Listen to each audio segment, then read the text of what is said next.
Amis internautes, n'oubliez pas de liker, de vous abonner et de cliquer sur la note de notification pour ne rien rater. Un violent incendie a entièrement ravagé dans cette soirée du mardi 18 février un grand bar-restaurant dénommé Le Jourdain, situé au carrefour Uwemaga dans le quartier Okedama à Parakou. Selon plusieurs témoins présents sur les lieux, le sinistre aurait été provoqué par un feu de brousse allumé dans une parcelle voisine. Ils ont demandé aux gardiens de brûler, on dirait, les mauvaises herbes qui sont là.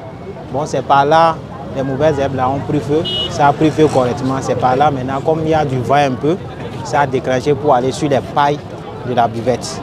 C'est arrivé maintenant sur les pailles de la buvette là que ça a commencé. Bon, on intervenait dedans, jusqu'à moi-même je suis parti en haut.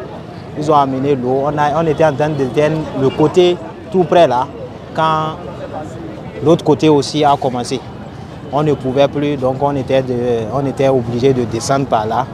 Bon, c'est un peu ce qui s'est passé. Attisé par un vent particulièrement fort, le brasier aurait rapidement gagné du terrain avant d'atteindre l'établissement dont la toiture et une grande partie de la construction étaient faites de paille et de bois, des matériaux hautement inflammables. En quelques minutes, les flammes ont pris de l'ampleur, réduisant le bâtiment en cendres.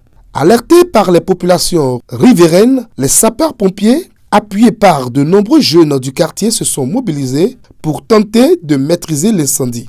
Malgré leur intervention rapide et leurs efforts soutenus, l'intensité du feu n'a laissé aucune chance à l'infrastructure totalement consumée. Si aucune perte en vie humaine n'est à déplorer, les dégâts matériels sont considérables. Ce énième incendie relance la question des feux de brousse et leurs conséquences dramatiques, surtout en période de vent fort et dans des zones où les constructions restent majoritairement précaires. Une enquête devrait permettre de situer les responsabilités et d'évaluer l'ampleur exacte des pertes.